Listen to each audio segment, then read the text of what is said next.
Updates को साझा करने के लिए ग्राउंड जीरो पर हमारे रिपोर्टर्स मौजूद हैं। आइए सीधा उनका रुख करते हैं। केरलम से इस वक्त धीरज कुमार हैं और साथ ही साथ असम से अश्वनी मिश्र जुड़े हुए हैं।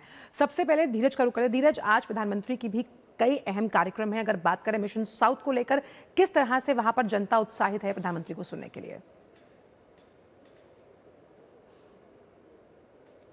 बिल्कुल सही कहा। अब से थोड़ी देर के बाद प्रधानमंत्री केरल के तिरुवला के इस मैदान में पहुंचेंगे और आप देख सकते हैं कि किस तरीके से जो लोग यहाँ प्रधानमंत्री को देखने के लिए आए हैं, उनसे एक कह सकते हैं कि एक मुलाकात करने के लिए आए हैं। और प्रधानमंत्री की इस यात्रा में जो उत्साह है, जो उमंग है लोगों में, उस उमंग को इस पंडाल में देखा जा सकता है कि आप देख सकते हैं कि स्थानीय और पारंपरिक जो उनका परिधान होता है, उस परिधान में किस तरीके से महिलाएं यहाँ पहुंची हैं और किस तरीके से प्रधानमंत्री के अभिवादन को स्वीकार करने के लिए वो यहाँ तैयार हैं। और जिस तरीके से जो केरल के विधानसभा चुनाव में भारतीय जनता पार्टी ने इस पूरे मुकाबले को त्रिकोणीय जो बनाने की एक मुहिम शुरू की है, और जैसा कि आप विश्लेषक भी बता रहे हैं कि केरल की जो 50 ऐसी विधानसभा सीटें हैं, उन विधानसभा सीटों में त्रिकोणीय मुकाबला है और बाकी की जो सीटें हैं वहाँ भी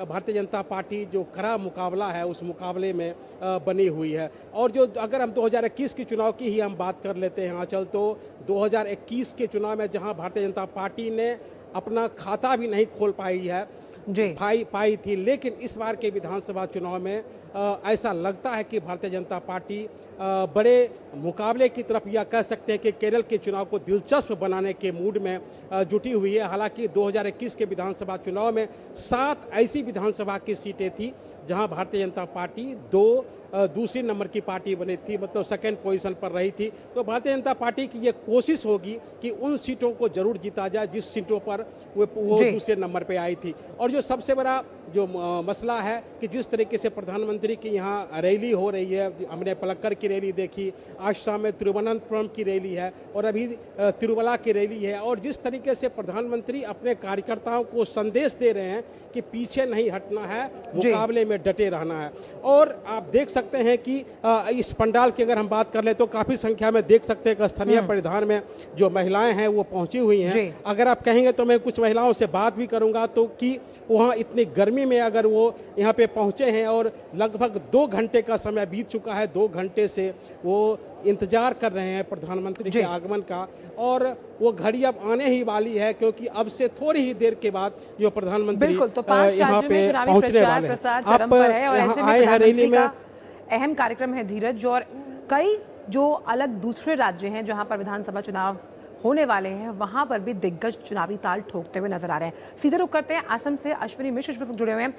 अश्वनी, अभी हम हाल ही में जब असम होकर आए तो हमने ये देखा कि कहीं ना कहीं कांग्रेस अंडर करंट्स फेस कर रही है और मुकाबला बहुत जगह पर एक तरफा हो रहा है। ऐसे में ग्राउंड पर क्या माहौल है जब आप लोगों से बात करते हैं? खासतौर पर तमाम दिग्गज नेता दोनों पॉलिटिकल पार्टीज के जो हैं वो चुनावी प्रचार प्रसार में इस वक्त कूद चुके हैं। आंचल, अगर देखें तो यहाँ पर मुकाबला बेहद दिलचस्प है। मैं जोरहाट में हूँ। जोरहाट वो सीट है जहाँ से कांग्रेस के लोकसभा में उपनेता गौरव गोगोई और साथ ही साथ यहाँ के पीसीसी के अध्यक्ष, कांग्रेस कमेटी के अध्यक्ष गौरव गोगोई मैदान में है। उनका मुकाबला 5 बार के विधायक रहे हितेंद्र नाथ गोस्वामी से है। अगर देखें तो यहाँ से लोकसभा चुनाव वो जीते थे, लेकिन अब उनको कांटे की टक्कर दे रहे हैं 5 बार के एमएलए रहे हितेंद्र नाथ गोस्वामी। अन्य सीटों की अगर बात करें तो हर जगह मुकाबला बेहद करीबी है। 14 सीटें ऐसी थी पिछले विधानसभा चुनाव में जिसमें हार जीत का अंतर केवल 5000 तक का था। 5000 तक का अंतर विधानसभा चुनाव में बहुत कुछ नहीं होता है। भाजपा अपने एनडीए सहयोगी दलों के साथ पूरी तरीके से एकजुट है, इंटैक्ट है।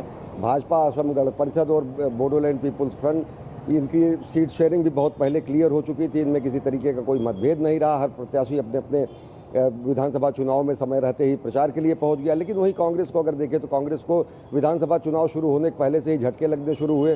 प्रद्युत बारदलोई जो कि नौगांव से एमपी थे, उन्होंने भाजपा का हाथ छोड़ के कांग्रेस का हाथ छोड़ के भाजपा का दामन थामा और वो दिसपुर से इस समय जो है कंटेस्ट कर रहे हैं। कमलाख्या डे पुरकायस्थ, ये उन्होंने कांग्रेस को छोड़ा। इसके अलावा भूपेंद्र बोरा ने कांग्रेस को छोड़ा। 3-4 और बड़े नेताओं ने कांग्रेस को छोड़ा। तो इस तरीके से कांग्रेस कहीं ना कहीं बिखरी हुई नजर आती है। कांग्रेस की रणनीति ये है कि कांग्रेस में भीतरघात करने वाले नेताओं से दूर रहना। कांग्रेस के जो पुराने नेता हैं, क्योंकि अब भाजपा में कई संख्या में कांग्रेस के भी बड़े नेता हैं, तो इस तरीके से जो उनकी चुनावी रणनीति है, जो उनका कॉन्स्टिट्यूएंसी है, जो उनका जो समर्थक दल है, जो उनके प्रशंसक और समर्थक है, वो भी कहीं ना कहीं एक होते हैं। तो कांग्रेस के सामने कई चुनौतियाँ हैं। उससे बड़ी भी चुनौती ये है कि अब ओवैसी और AIUDF के बदरुद्दीन अजमल, AIMIM के असदुद्दीन ओवैसी, इन्होंने खम ठोक दिया है, ताल ठोक दिया है।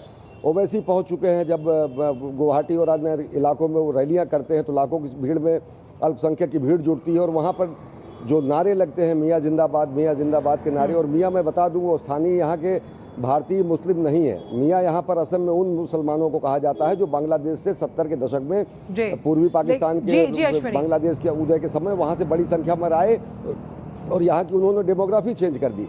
तो एक बहुत बड़ा मुद्दा यहाँ पर है अवैध घुसपैठ का, इविक्शन का, बेदखली का। और उसमें ये राजनीतिक दल जब ध्रुवीकरण की कोशिश करते हैं तो वो भी कहीं ना कहीं कांग्रेस को नुकसान पहुँचाता है। तो निश्चित तौर से मुकाबला दिलचस्प है। जनादेश देगी जनता 9 तारीख को, और परिणाम जो है वो जनादेश के परिणाम जो है वो आएंगे 4 मई को। देखना दिलचस्प होगा आंचल। बिल्कुल, और कहीं ना कहीं इस तरह की जो बयानबाजी है, किस तरह से जो पॉलिटिकल पार्टीज हैं उन्हें पॉलिटिकल माइलेज देती हुई नजर आएगी, ये भी देखना होगा। लेकिन इसका फायदा जो है वो किससे मिलेगा और जनता किस तरह से फैसला देगी, अभी वक्त है। अब सीधे रुख करते हैं, हमारे साथ निशांत राय भी जुड़ गए हैं तमिलनाडु से। निशांत, अगर हम बात करें, नॉर्थ और साउथ की पॉलिटिक्स काफ़ी अलग होती है और ऐसे में जो फ्रीबीज देने का कल्चर है वो साउथ की पॉलिटिक्स में देखा जाता है। अभी अगर देखें हम मिशन साउथ को कैसे विजयी अभियान बनाना है, किस तरह से जो तमाम पार्टियां हैं वो चुनावी बिगुल बजने के बाद इस चुनावी समर में कूद रही हैं। देखिए, फ्री बीज को लेकर साउथ में अगर नॉर्थ इंडिया की बात करें तो बहुत पहले से साउथ में कल्चर रहा है।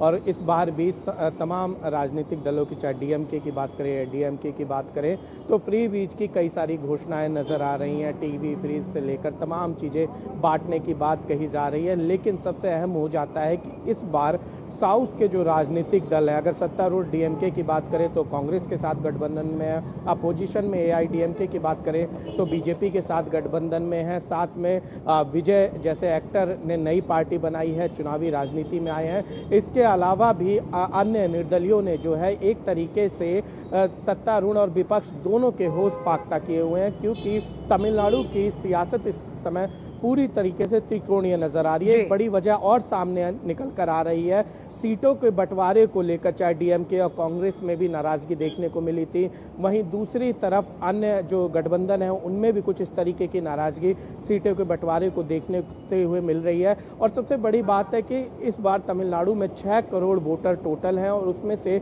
लगभग 1.25 करोड़ जैनजी वोटर हैं, जिन पर नजर तीनों ही राजनीतिक दलों की है। तीनों ही राजनीतिक दलों ने बेरोजगारी भत्ते और तमाम दोनों जो महत्वपूर्ण राजनीतिक दल है उन्होंने बेरोजगारी भत्ता और तमाम चीज़ों की यहाँ पर घोषणा की है। लेकिन जैन जी किसके साथ जाएगा, एक बड़ा सवाल है। दूसरा, यहाँ पर महिलाओं को लेकर जो राजनीति हो रही है, चाहे AIDMK की बात करें या DMK की बात करें, दोनों तरफ कई सारे महिलाओं के लिए वादे किए गए हैं, लेकिन महिला किस तरफ जाती है। और सबसे बड़ी बात है कि विजय के आने के बाद से MGR, जयललिता और फिर विजयकांत, रजनीकांत, कमल हसन और अब विजय थलपति विजय, ये साउथ में इस तरीके से राजनीतिक दल कई सारे एक्टर्स ने बनाए हैं। और विजय खासकर ऐसे समय में आए हैं जब AIDMK और DMK के लगातार शासन रहे हैं, और ऐसे में उम्मीद की जा सकती है कि अगर वो जैनजी वोटर लेने में कामयाब रहे और 5 से 6% से ज़्यादा अगर उनका वोट प्रतिशत रहा तो तमिलनाडु की जो सियासत है वो त्रिकोणीय देखने को मिल सकती है। इस बार अगर बात की जाए तो भाजपा चूंकि AIDMK के साथ गठबंधन में है, लेकिन प्रधानमंत्री नरेंद्र मोदी का जो प्रभाव है वो भी देखने को मिल रहा है। कल ही भाजपा ने अपनी 27 सीटों की घोषणा की थी। उन 27 सीटों में हाई प्रोफाइल चेहरे भाजपा की राष्ट्रीय महिला मोर्चा की अध्यक्षा, केंद्रीय सूचना एवं प्रसारण राज्य मंत्री एल मुरुगन और तमाम पूर्व राज्यपाल को यहाँ पर टिकट दिया भाजपा ने। और इसी तरीके से कांग्रेस ने भी अपने दिग्गजों को, जो कि DMK के साथ गठबंधन में यहाँ पर उतारा है। तो कुल मिलाकर कहा जा सकता है कि इस बार तमिलनाडु में जो चुनावी मुकाबला है काफी रोचक होने वाला है। दोनों तरफ से जो आजमाइश चल रही है, लेकिन सारा दामोदार जो है वो जैन जी के ऊपर है कि जैन जी किसको चाहते हैं, जैन जी किसको पसंद करते हैं और जो जैन जी का वोट हासिल करने में कामयाब होगा। फर्स्ट टाइम वोटर्स किस तरह से अपने संवैधानिक अधिकार यानी मतदान की इस प्रक्रिया में बढ़ चढ़कर हिस्सा लेके वोट प्रतिशत को बढ़ाएंगे, ये देखना होगा। एक बार फिर से चलते हैं धीरज के पास जो कि केरलम से मौजूद है। धीरज, अगर केरलम की राजनीति की बात की जाए, कौन से वो मुद्दे हैं इस बार के विधानसभा चुनाव में जो हावी होते हुए नजर आ रहे हैं, ताकि जब जनता जनार्दन घर से वोट के लिए निकलेगी तो मुद्दे हावी रहेंगे या किस तरह की जो राजनीति वहां चल रही है?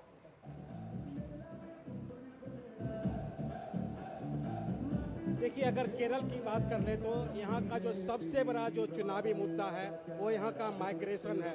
हम जानते हैं कि बीते 10 सालों से केरल में एलडीएफ की सरकार है और एलडीएफ की सरकार की ये नाकामी रही है कि वो यहाँ पे उद्योग धंधे को लाने में असफल रही है। किसानों की अपनी समस्याएं हैं, रबर के किसानों की समस्याएं हैं और धान के किसानों की समस्याएं हैं, क्योंकि यहाँ चावल सबसे अधिक उपजाया जाता है। उनके जो एमएसपी के जो दाम हैं उसको सॉर्ट आउट करने में जो एलडीएफ की जो सरकार रही है वो विफल रही है। जो पलायन है वो खाड़ी के देशों में हुआ है, यूरोपियन देशों में हुआ है। आप यहाँ के घरों को अगर आप देखेंगे तो यहाँ आपको दिखेगा कि घर तो बहुत अच्छे बने हैं, लेकिन उस घर में केवल बूढ़े लोग रुके हुए हैं, क्योंकि जो उनके बच्चे और या उनके जो उनकी बहू है वो विदेशों में है जी। तो यहाँ के लोगों की जो मुख्य समस्या है कि किस तरीके से लोग यहाँ रोजगार का सृजन किया जाए और उस पलायन बिल्कुल, को तो रोका एंटी जाए। इनकम्बेंसी और रोजगार सृजन एक दो बड़े मुद्दे हैं जो इस बार केरलम चुनाव की काया पलट सकते हैं। बहुत बहुत शुक्रिया आप तीनों का, अश्विनी आपका असम से, निशांत आपका तमिलनाडु से और धीरज आपका केरलम से जुड़ने का और इन तमाम चुनावी अपडेट्स को साझा करने का। और क्योंकि बात हम चुनाव